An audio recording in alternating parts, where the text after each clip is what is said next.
اعوذ باللہ من الشیطان الرجیم بسم اللہ الرحمن الرحیم الحمد للہ الذی نور قلوب العارفین بنور معرفتہ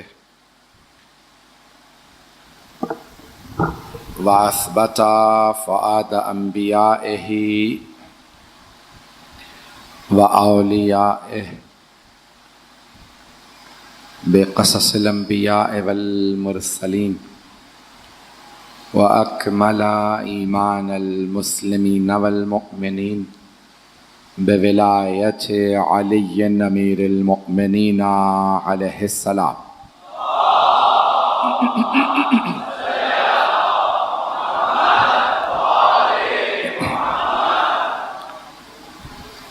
والصلاة والسلام والتحیۃ والاکرام علی افضل الموجودات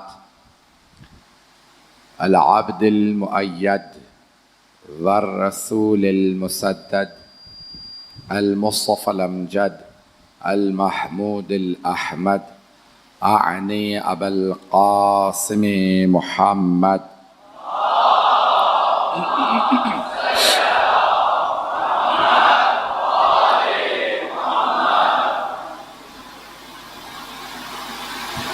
وعلى روحه ونفسه وصهره ووصيه سيد الأتقياء والأصفياء مولى الموالي إمام المتقين علي بن أبي طالب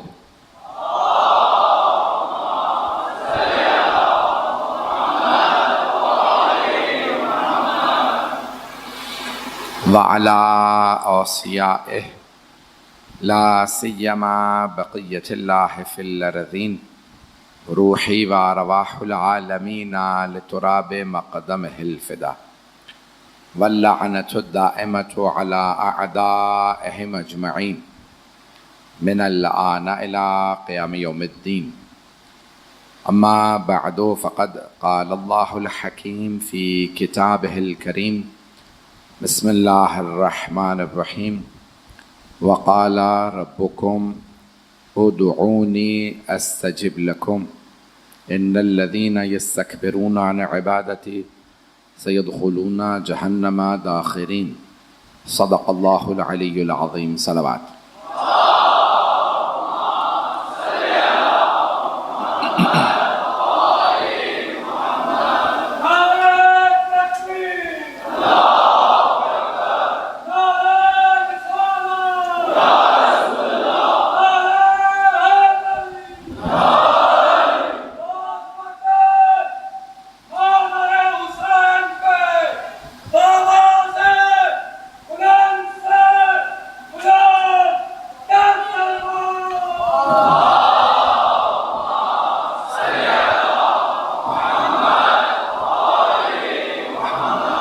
وعجل فرجهم. دعا کے عنوان سے آپ کی خدمت میں مطالب پیش کر رہا ہوں.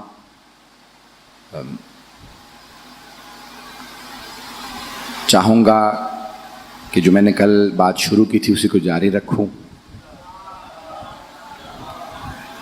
اللہ سبحانہ و تعالی دعائیں سننے والا ہے اور اللہ سبحانہ و تعالیٰ چاہتا یہ ہے کہ بندے مانگیں. حدیث کے الفاظ ہے رحم اللہ امرأن دعا فألح علیہ. اللہ رحمت نازل کرے اس فرد پہ. صلاۃ پڑھ محمد علیہ.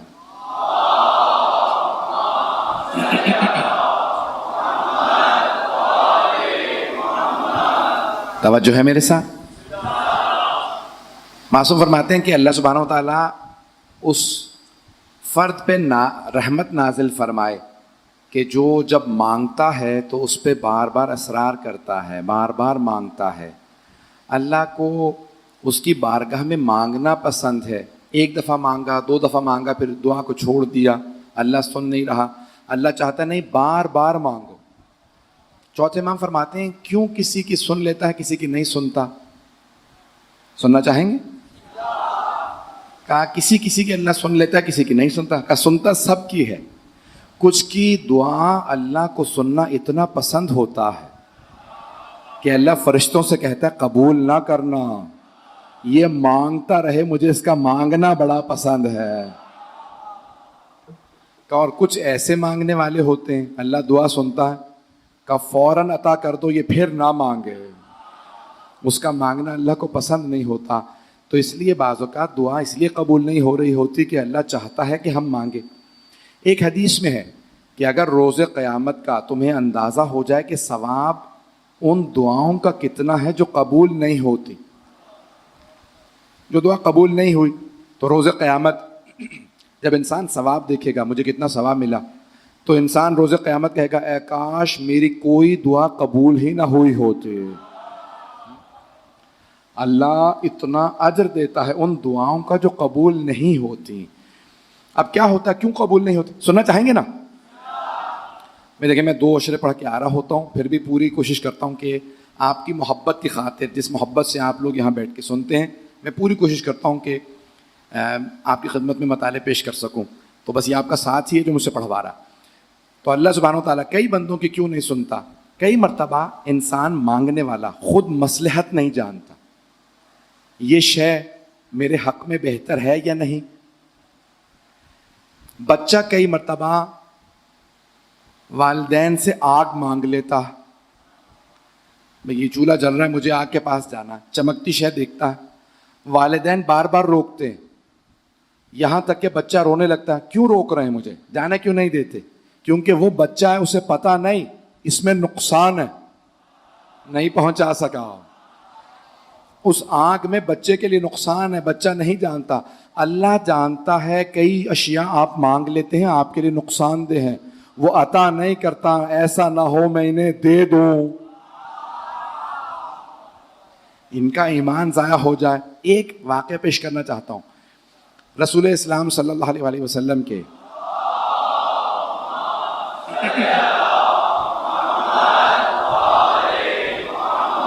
وعجل فرجہ صحابی ہیں، نام ہے ثعلبہ۔ عربوں میں جانوروں، پرندوں، کیڑوں مکوڑوں پہ نام رکھنے کا رواج تھا، ابھی بھی ہے۔ تو بہرحال گیدڑ کو کہا جاتا ہے، لیکن بہرحال یا لومڑی کو ثعلبہ نام تھا ان کا۔ بہت غریب و فقیر صحابی تھے، مسجد نبوی کے در پہ بیٹھے رہتے تھے۔ آواز میری صاف آ رہی؟ مسجد نبوی کے در پہ بیٹھے رہا کرتے تھے۔ جب پیغمبر آتے تو سب سے پہلے ثعلبہ کو سلام کرتے، السلام علیکم اے ثعلبہ۔ جب بھی کوئی صدقہ لے کے آتا کہا ثعلبہ کو دے دو۔ کچھ عرصہ گزر گیا تو ثعلبہ نے کہا کہ یا رسول اللہ مجھے کچھ پیسے دیجیے، میں تجارت کرنا چاہتا ہوں۔ پیغمبر اسلام صلی اللہ علیہ وسلم نے فرمایا کہ تم ایسے ہی ٹھیک ہو۔ مجھے نہیں معلوم میری آواز آ رہی ہے یا نہیں آ رہی، سب کو آواز آ رہی؟ تو آپ نے فرمایا نہیں، تمہارے لیے تجارت اچھی نہیں ہے، تم ایسے ہی ٹھیک ہو۔ کہا نہیں یا رسول اللہ مجھے آپ پیسے دیجیے، میں تجارت کروں گا۔ پیغمبر نے کہا تمہارے لیے تجارت اچھی نہیں، پیسہ آ گیا تمہیں نقصان ہوگا، تمہارے ایمان کو نقصان ہوگا۔ کہا نہیں یا رسول اللہ، بہت زیادہ ضد کی۔ پیغمبر نے اپنے پیسوں میں سے 2 درہم نکالے، 2 درہم حبیب خدا کے، ایک تو پیغمبر کے، دوسرا رحمت للعالمین کا ہاتھ۔ پیغمبر نے 2 درہم دیے، کہا یہ 2 درہم جاؤ جا کے تجارت کر لو۔ تو ثعلبہ نے ایک بکری خریدی 1 درہم سے، اس کا دودھ بیچنے لگے، بکری نے بچے دیے اور ہو گئے۔ ایک سے کلہاڑ لکڑیاں کاٹتے تھے کلہاڑی سے اور لکڑیاں بیچتے تھے، ایک اور بکری لے لی، 2 سے 3 ہو گئے، کرتے کرتے مدینے سے باہر انہوں نے اپنا پورا بہت بڑا فارم لگا لیا بکریوں کا، کیا کہتے ہیں، فارم ہی کہتے ہیں۔ اب بہت بکریاں ہو گئیں۔ اچھا پہلے 5 نمازیں پیغمبر کے پیچھے پڑھتے تھے، اب آہستہ آہستہ نمازیں چھوٹنے لگے۔ اگر کاروبار نماز سے دور کر دے تو سمجھ لو مضر ہے، پیسہ نمازی بنائے تو اچھا ہے۔ تو اب جناب ثعلبہ پہلے 1-1 2-2 نمازیں چھوٹنے لگیں، کرتے کرتے ساری نمازیں وہیں اپنے کاروبار پہ پڑھ لیتے ہوں گے، یہی کہہ سکتا ہوں. اور جمعے میں آ جاتے تھے. آہستہ آہستہ نبی اور امام کے زمانے میں جمعہ واجب ہے، آہستہ آہستہ نماز جمعہ بھی چھوڑ دی. پیغمبر نے کہا ثعلبہ سے کہو جمعہ تو پڑھ لیا کرے. کہا یا رسول اللہ میں مصروف ہو گیا ہوں، بڑا آدمی بن گیا ہوں.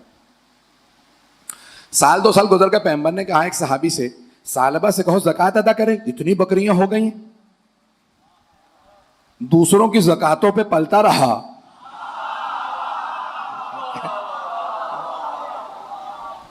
آج اس پہ زکات واجب ہے، زکات دے. سنیں گے نا. اب پیغمبر اسلام نے کچھ صحابہ کو بھیجا، کبھی جاؤ جا کے ثعلبہ سے کہو زکات ادا کرے. انہوں نے کہا بھائی رسول خدا صلی اللہ علیہ وسلم فرما رہے ہیں کہ زکات دو. کہا میرے پیسے محمد کو کیوں دوں؟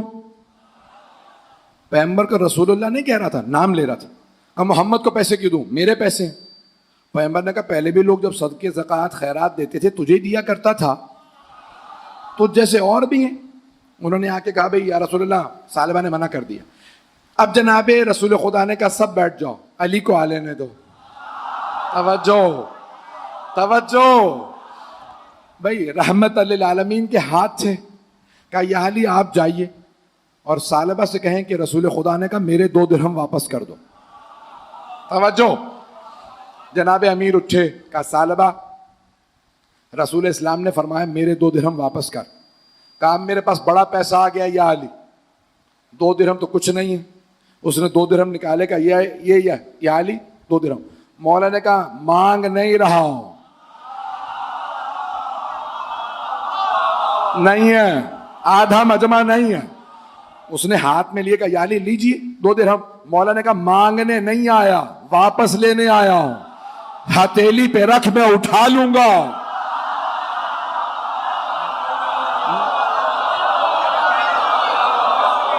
ہے نا، ساتھ ساتھ رہیے گا. مولا نے کہا ہتھیلی پہ رکھ میں اٹھا لوں گا. اس نے ہتھیلی پہ 2 درہم رکھے. مولا نے اٹھائے. وہ جو پیغمبر نے کہا تھا نا، میں اپنے انداز سے پیش کروں کہ جسے جسے پیغمبر رضی اللہ بنا رہے تھے،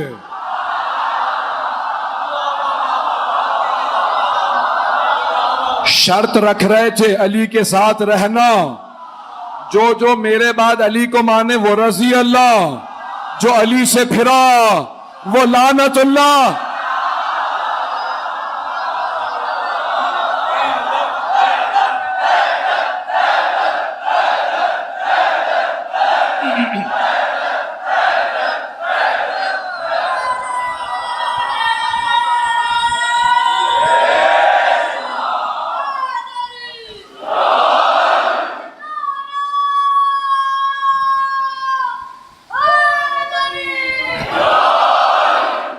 بس بھائی گلا ساتھ نہیں دے رہا. سال چلتے رہیں گے. اب جناب امیر نے وہ 2 درہم لیے. وہ جو رحمتیں آئی تھی، جو نبی و علی سے پھر جائے اس کے چہرے پہ بھی پھٹکار آ جاتی ہے اور ساری برکتیں رحمتیں اٹھ جاتی ہیں. جناب امیر واپس ہے. کہا یا رسول اللہ آپ کے 2 درہم لے آیا ہوں. اب کیا ہوا؟ ثعلبہ کے سارے جانور مرنے لگے، ساری فصلیں اجڑ گئیں. دوبارہ فقیر ہو کے مسجد نبوی کے باہر آ کے بیٹھ گیا. توجہ. اچھا اب تک کیا تھا؟ میں نے کہا نا پہلے پیغمبر آ کے کہتے تھے السلام علیکم ثعلبہ. اب پیغمبر آئے، ثعلبہ اٹھے، السلام علیکم یا رسول اللہ. پیغمبر نے دیکھا، رخ پھیر لیا، نہیں ہے مجمع. بھائی یہ پیغمبر نے بتایا سلام کرنا مستحب ہے، جواب دینا واجب. اگر پیغمبر جواب نہیں دے رہے تو پیغمبر مسئلہ جانتے ہیں، یہ سمجھا رہے ہیں کہ اب یہ مسلمان نہیں رہا، یہ رسول اللہ سے محمد پہ آ گیا تھا.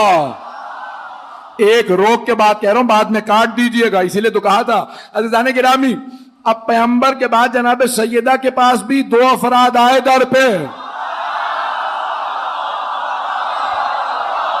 انہوں نے بی بی کو سلام کیا، بی بی نے جواب نہیں دیا. کتاب کا نام ہے الامامۃ والسیاسہ، ہماری کتاب نہیں ہے، اس میں لکھا بی بی نے جواب نہیں دیا۔ بھئی یا تو ہمت ہے تو کہہ دو سیدہ مسئلہ نہیں جانتی تھی، یا پھر مانو مسلمان نہیں۔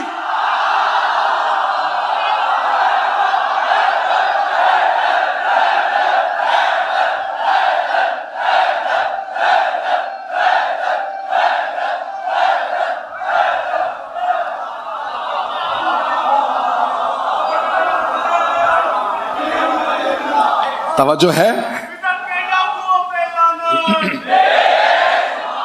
توجہ ہے؟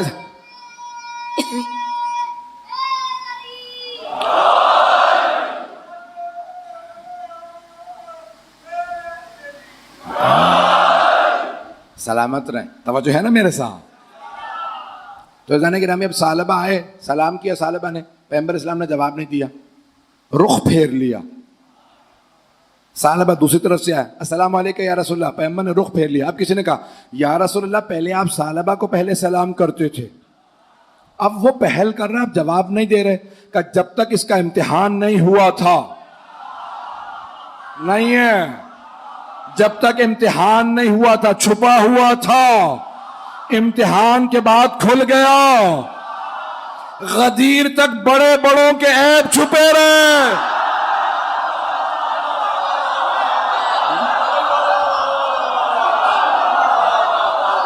توجہ فرما رہے ہیں؟ کئی لوگوں کے جب تک امتحان نہیں ہوتے، پتہ نہیں لوگ ہیں یا نہیں، قاضی گرامی، اب یہ تمام کے تمام مسلسل حالات کے اندر آپ کو آزمائشوں پہ، اس لیے کئی مرتبہ ہم دعا مانگ رہے ہوتے، ہمیں سمجھ نہیں آ رہی ہوتی کہ کیا بات ہے دعا قبول نہیں ہو رہی۔ میں کیا واقعہ پیش کرنا چاہ رہا ہوں، اگر سننا چاہیں گے، شاید میں نے یہاں پیش کیا یا کسی اور مقام پہ، مجھے بھی یاد نہیں ہے، اتنی مجالس پڑھ رہا ہوں، یاد نہیں رہتا کون سی مجلس کہاں پڑھی ہے، اور سوشل میڈیا نے تو مجلسیں انسان سے پہلے پہنچا دی ہیں۔ تو اب یہ سن لیجئے گا، ہمارے بہت بڑا نام ہے حوزے کا، علامہ عبد الحسین امینی صاحب الغدیر، جنہوں نے کتاب لکھی ہے الغدیر، نام سن رکھا ہے نا، الغدیر فی الکتاب والسنت والادب، غدیر خم کے واقعے کو ثابت کیا 20 جلدوں میں، 11 چھپی ہیں، 9 نہیں چھپی۔ ان کے بیٹے نے، میں نے خود پوچھا شیخ احمد امینی سے، بیٹے سے، تو کہا کہ وہ رجال پہ ہیں، صدام کا دور آ گیا تھا تو ہم لوگ وہ چھوٹے کاغذ پہ تھی وہیں چھوڑ آئے، بہت زیادہ کاغذ سے، تو 9 جلدیں نہیں چھپی، تو 11 چھپی ہیں الغدیر۔ اور سب سے بڑا امتیاز یہ ہے کہ انہوں نے الغدیر، واقعہ غدیر خم کو ثابت کیا ہے، شیعوں کی نہیں، دوسروں کی کتابوں سے۔ تو انہوں نے قرآن سے اور پھر دوسروں کی کتابوں سے، حدیث سے ثابت کیا واقعہ غدیر خم کو، کہ لوگ کہتے ہیں کوئی حوالہ بھی ہے، انہوں نے 11 جلدیں لکھ دی کہ تم حوالے مانگتے رہو، ہم پیش کرتے رہیں گے، ماننا نہ ماننا تمہارا کام، دکھانا ہمارا کام، بتانا ہمارا کام، ماننا نہ ماننا تمہارا۔ جو مان لیتا ہے نا وہ رضی اللہ بن جاتا ہے، جو نہیں مانتا اس کے متعلق کچھ نہیں کہتا۔ تو ادانے گرامی، اب صاحب الغدیر کا ایک پاؤں، یعنی وہ لنگڑا کے چلتے تھے، صحیح نہیں تھے، 35 برس سے نجف میں تھے، تبریز کے رہنے والے تھے، ایران کے، نجف چلے گئے تھے ہجرت کر کے، 35 برس سے نجف میں الغدیر لکھ رہے تھے، اتنے قابل عالم، پوری دنیا کا سفر کیا، ہندوستان گئے، لکھنؤ کی لائبریریاں چھان ماری، پوری دنیا گئے، مصر گئے، کہاں کہاں گئے۔ میں صرف ایک واقعہ اور سنا دوں ان کا تاکہ میں بات مکمل کر سکوں۔ جب کہتے ہیں کہ میں مصر گیا نا جامعۃ الازہر، آواز میری مجھے نہیں معلوم صاف آ رہی ہے یا نہیں، خود ہی فرماتے ہیں جب میں مصر گیا جامعۃ الازہر تو مفتی اعظم تو سمجھتے ہیں؟ نہیں سمجھتے تو اچھا ہی، کوئی مسئلہ نہیں۔ تو مفتی اعظم جامعۃ الازہر نے کہا بھئی آپ کھانے پہ آئیں، تو انہوں نے کہا بھی دیکھو میں کتابیں پڑھنے آیا ہوں، اور کھانے پہ تم بلاؤ گے اوروں کو بھی بلا لو گے، میں اکیلا شیعہ ہوں اور میری زبان نا وہ رکتی نہیں ہے، کوئی چھیڑے گا میں جواب دیے بغیر رہ نہیں سکتا, تو بہتر ہے تم کھانا خود ہی کھا لو. کہنے لگے نہیں آپ آئیں. کہنے لگے پھر ایک شرط پہ آؤں گا, کوئی مجھ سے سوال نہ کرے. کہا ٹھیک ہے, شرط منظور. پہنچ گئے, کھانے پہ پہنچے تو وہ کہتے 80 سے زیادہ مفتی بلا لیے انہوں نے کھانے پہ. کا پورا ان کا جامعۃ الازہر کا ہال بھر گئے, تمام مفتیان جامعۃ الازہر جمع ہو گئے. علامہ امینی کی شرط تھی سوال کوئی نہ کرے. اب گئے تو ظاہر سی بات ہے امام ابا قبا میں علامہ شیخ عبد الحسین امینی. جیسے ہی وہ پہنچے تو ایک مفتی نے کہا آقا ایک سوال ہے.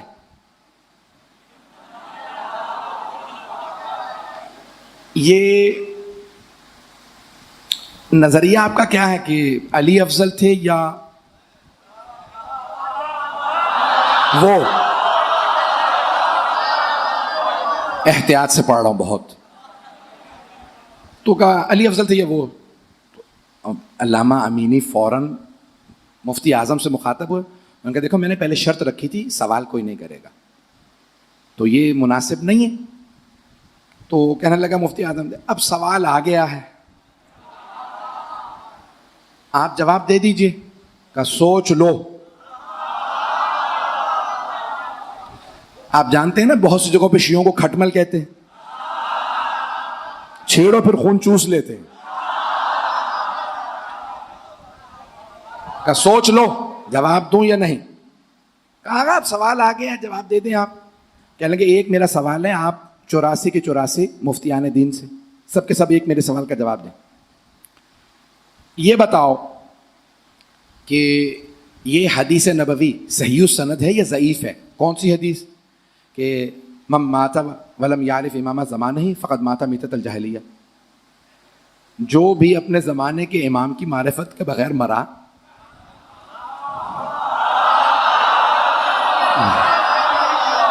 وہ جاہلیت کی موت مرا, جہالت کی نہیں. زمانہ جاہلیت, اسلام سے پہلے کے دور کو کہا جاتا ہے زمانہ جاہلیت, یعنی کفر کی. نہیں ہے مجمع, نہیں ہے, نہ ہی رہے, میں آگے بڑھ رہا ہوں. عزیزان گرامی, ایک مرتبہ کہا بھائی یہ حدیث ایک ایک مفتی کہے صحیح ہے یا ضعیف. ہر آدمی کہے ہاں یا نہ. بھائی صاف بس ایک سوال ہے, کوئی دوسرا سوال نہیں.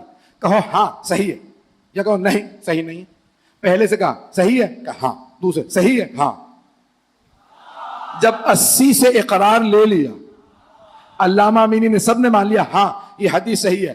اب علامہ امینی نے کہا یہ بتاؤ کیا جناب سیدہ اپنے زمانے کے امام کو پہچانتی تھیں یا نہیں؟ نہیں ہے. علامہ نے کہا بھائی بتاؤ یہ حدیث صحیح ہے کہ جو اپنے زمانے کے امام کے معرفت کے بغیر مر جائے تو جاہلیت کی موت مرا؟ کہا ہاں. اب بتاؤ جناب سیدہ اپنے زمانے کے امام کو جانتی تھی یا نہیں؟ پہلے سے کہا بتا جانتی تھی. اس نے کہا مجھے ضروری کام ہے میں آتا ہوں.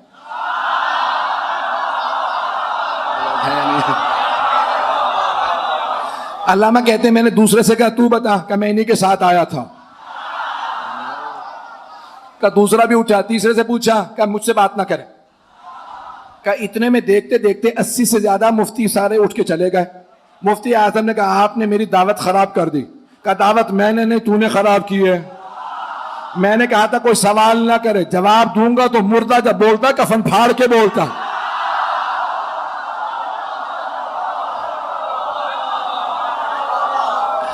عزیزان گرامی, یہ وہ علامہ امینی جن کا میں پیش کرنا چاہ رہا ہوں. 35 سال ساری دنیا کے, ترکی, ہندوستان, پاکستان تو تھا نہیں, ساری دنیا کے کتاب خانوں سے انہوں نے الغدیر لکھی.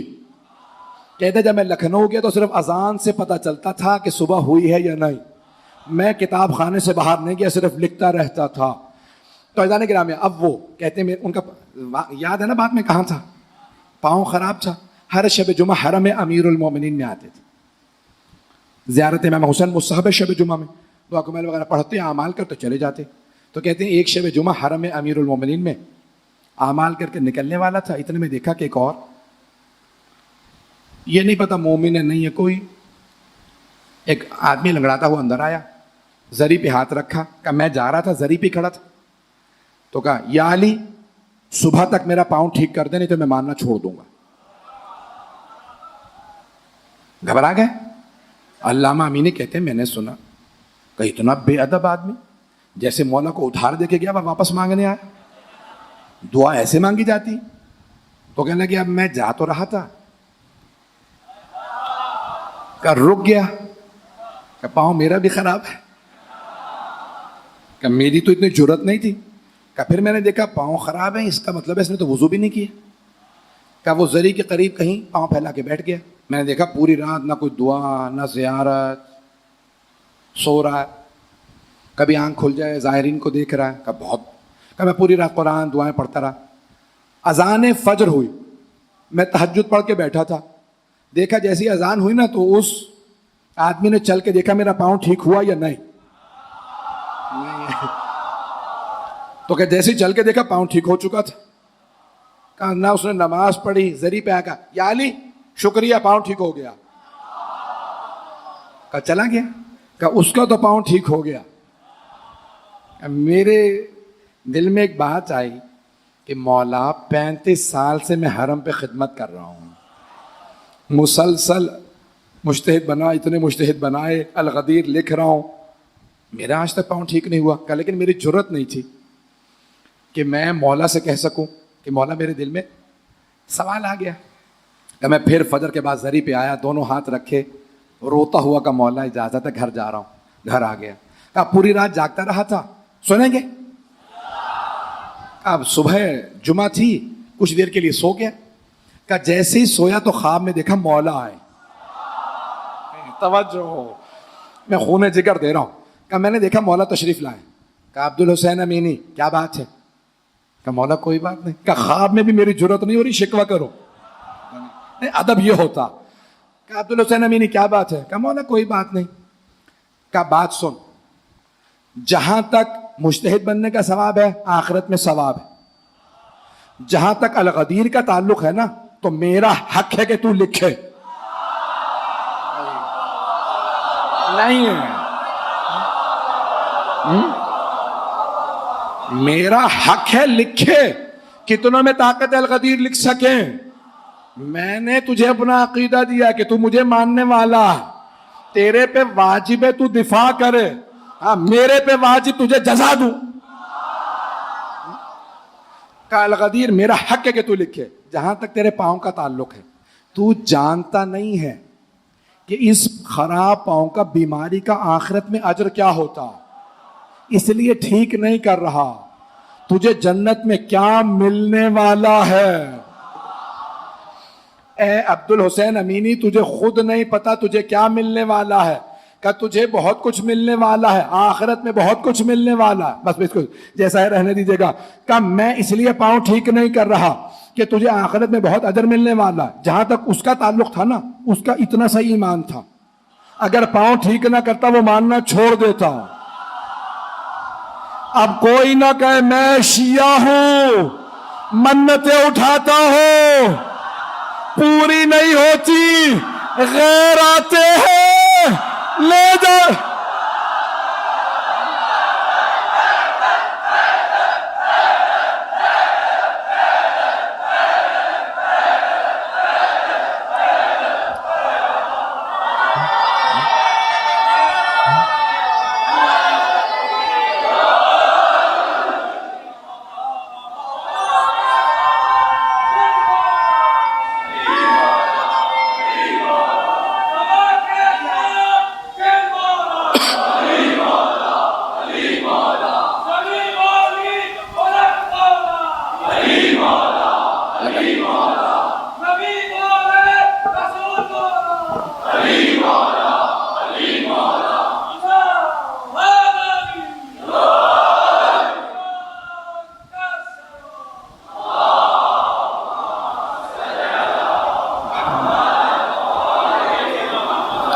توجہ فرمائے.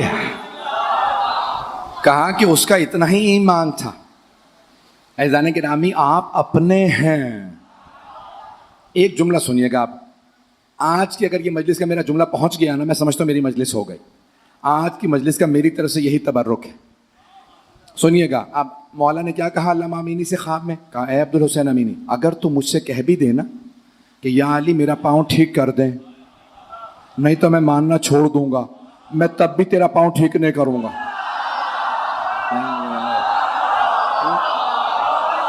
نہیں ہے، آدھا مجمع نہیں ہے. کہا اے عبد الحسین امینی اگر تم مجھ سے کہہ بھی دینا کہ مولا میرا پاؤں ٹھیک کر دینے تو ماننا چھوڑ دوں گا، تب بھی تیرا پاؤں ٹھیک نہیں کروں گا، کیونکہ مجھے پتا تو جائے گا تو جائے گا کہاں.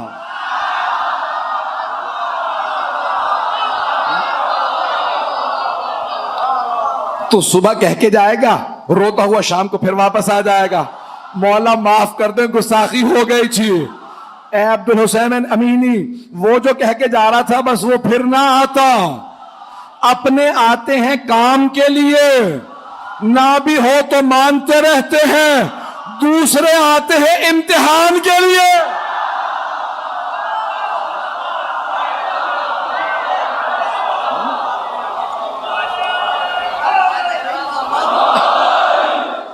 بات پہنچ رہی ہے؟ عزیزان کرام اب کوئی نہ کہے اتنی مرتبہ منت اٹھائی ہے پھر ہر سال آ جاتے ہیں. اسی لیے تو مولا نہیں پوری کر رہے تاکہ آپ ہر سال آتے رہے، بار بار مانگتے رہیں. نہ جانے اس بار بار مانگنے کا کتنا آخرت میں اجر و ثواب ہے. نیتوں کو خالص رکھیں. تو عزیزان کرام دعا ہے ٹائم 8ویں امام کا، امام رضا علیہ السلام.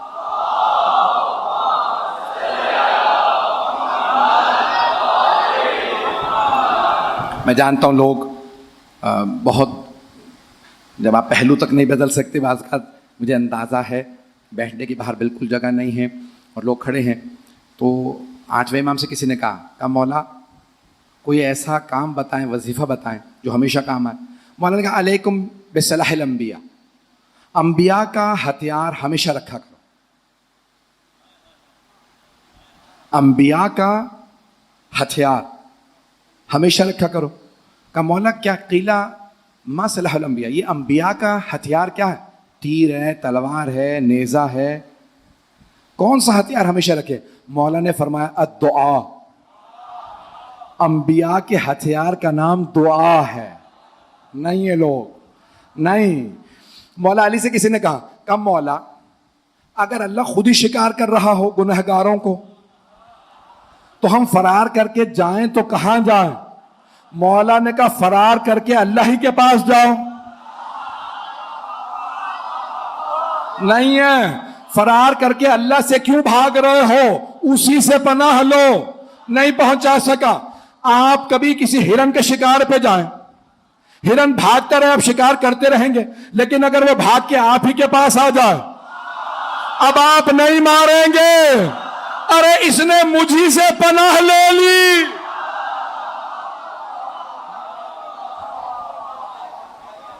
اللہ سے پناہ مانگے تو صحیح. مولا نے کہا علیکم بسلاح الانبیاء، انبیاء کا اسلحہ پاس رکھا کرو، وہ دعا ہے. اور پھر کہا کہ مولا سب سے زیادہ جلدی قبول دعا کس کی ہوتی ہے؟ تو کچھ طبقات بتائے. ان کی دعا جلدی قبول ہوتی ہے تو کیا کریں؟ بھئی ہماری تو جلدی قبول ہوتی نہیں. اگر ہم ان میں سے نہیں ہیں، ہماری دعا قبول نہیں ہوتی، تو مولا نے کہا ان سے کہہ دو. نہیں پہنچا سکا. مولا نے کچھ طبقات کی دعا جلدی قبول ہوتی ہے، ان سے کہو ہمارے لیے دعا مانگے. کہا مولا کون کون؟ کہا مہمان کی دعا قبول ہوتی ہے. کہا مومن کو گھر مہمان بلاؤ اور کہا دعا کر دے. مہمان کی دعا قبول ہے. توجہ میزبان کے حق میں. کہا دوسرے مولا کس کی؟ کہا بیمار کی. نہیں ہے لوگ. کہا مولا کیوں؟ کہا کیونکہ بیماری کی وجہ سے خدا سے قریب ہو جاتا، اسے ڈر لگ رہا ہوتا کہیں چلا نہ جاؤ، اور بیماری میں ہر آدمی کہہ رہا ہوتا ہے میرے لیے دعا کر دو. مولا کہتے ہیں نہیں، بیمار سے کہو. پتہ نہیں لوگ ہیں یا نہیں ہیں، سنیں گے ہم. تو اب کہا بیمار سے کہو دعا کریں، بیمار کی دعا قبول ہوتی ہے. کہا مولا اور کس کی دعا قبول ہوتی ہے؟ تو مولا نے کہا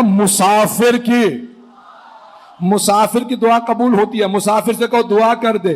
پھر کہا جس کو تم کبھی کچھ دو، اس سے کہو دعا کر دیں. جس کی مدد کرو اس سے کہو دعا کر دیں. کہا ماں باپ کی دعا اولاد کے حق میں قبول. ماں باپ سے کہو دعا کر دیں. راضی ہوں گے تو دعا کریں گے نا، پہلے راضی تو کرو. ماں باپ کی دعا اولاد کے حق میں قبول ہے. تو مختلف طبقات ہیں جن کی دعائیں قبول ہیں.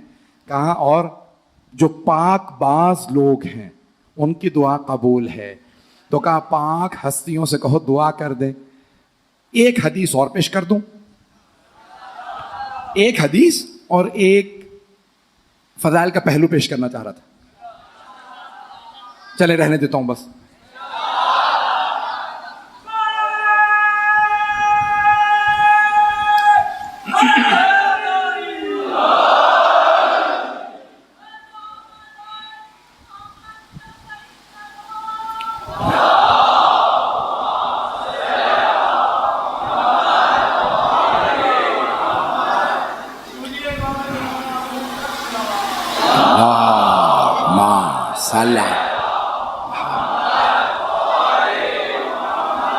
بس بھائی ایک آخری پہلو ایک حدیث سن لیجیے. چوتھے امام سے متعلق ہے کہ جب بھی آپ سائل کو صدقہ دیتے، کوئی بھی سائل آتا تو آپ اس کو صدقہ دیتے تو ہاتھ کو چومتے تھے. کہا مولا یہ آپ ہاتھ کیوں چومتے ہیں؟ کہا تم نے قرآن نہیں پڑھا؟ سورہ توبہ میں آج ان اللہ یقبل التوبۃ و یأخذ الصدقات، بے شک کہ توبہ قبول کرنے والا اللہ ہے اور صدقات کا لینے والا بھی اللہ ہے. کا سائل کے ہاتھ کے نیچے خدا کا ہاتھ ہوتا. جب میں سائل کو دیتا ہوں تو ہاتھ چومتا ہوں، میں نے اللہ کی زیارت کی ہے. اب پتہ چلا زیارت کرنے کے بعد چومنا امام کی سیرت ہے، بدعت نہیں سیرت ہے. بدعتیوں کو باہر پھینکو، یہ امام کی سیرت ہے. اسی لیے کہا جاتا ہے جب زیارت کریں دور سے بھی. میں بھی کہیں پیش کر رہا تھا، آخری جملہ پیش کر رہا ہوں. بھئی ہم ذریعہ مقدس پہ جاتے ہیں، ہاتھ لگاتے ہیں، ہاتھ تو میرا ہی ہے، پھر چوم کیوں رہا ہوں؟ نہیں ہے، ہاتھ آپ کا اپنا ہوتا. دیکھیں زری کو چومنا سمجھ میں آتا. زری پہ گیا، میں نے زری کو چوما. اب زری کو چھو نہیں سکا، رش زیادہ تھا. زائرین کو دھکے نہ دو کیونکہ کچھ پتا نہیں ان میں کون کون ہے. اب آپ دور سے بھی ہاتھ نہیں لگا، ہاتھ لگا لیا، ہاتھ نہیں بھی لگا سکے، اشارہ کیا، ہاتھ چوما. ہاتھ میرا، چوم میں اپنا ہی ہاتھ رہا ہوں. میں ہاتھ میں کیا خصوصیت؟ ہاتھ میں خصوصیت یہ ہے کہ اس نے اشارہ کیا، اشارہ کر کے ہاتھ بھی چومنے لائق. ہاتھ بھی اشارہ کرے، مس کرے تو چومنے لائق. وہ زری جو حرم پہ نصب ہے، ملائکہ نازل ہوتے ہیں. روایت کے الفاظ ہیں 70 ہزار ملائکہ ایک ایک دن میں آتے ہیں مولا حسین کی زیارت کے لیے. اور ایک دفعہ جو فرشتہ آتا ہے نا اس کی دوبارہ باری نہیں آتی. چھوٹے امام فرماتے ہیں کامل الزیارات میں ایک دفعہ جو فرشتہ آتا ہے نا قیامت تک اس کی دوبارہ باری نہیں آئے گی، کیونکہ اتنے فرشتے انتظار میں ہیں ہمیں کب نوبت ملے گی. مولا کہتے ہیں شکر ادا کرو اگر تم میں سے کوئی 2 بار چلا گیا. اتنے فرشتے انتظار میں ہیں، دوبارہ نوبت کب آئے گی حسین کی زیارت کے لیے. فرشتے تڑپتے ہیں. جب مولا حسین پشت ذوالجناح سے آئے تو سارے فرشتوں نے کہا عبادت چھوڑ دی. چھٹے امام کی روایت، سارے فرشتوں نے عبادت روک دی. کا پروردگارا انسانوں نے تیرے حسین کو مار دیا. تو کہا اللہ نے 12ویں امام کا نور دکھایا، کہ میں اس کے ذریعے اس کا بدلہ لوں گا. کہ فرشتے تڑپ رہے تھے. آج مجھ سے کہا گیا ہے کہ تابوت برآمد ہوں گے. بس بھائی میں جانتا ہوں آپ بہت تھک گئے ہوں گے، سارا دن مجالس کرتے رہے ہوں گے، لیکن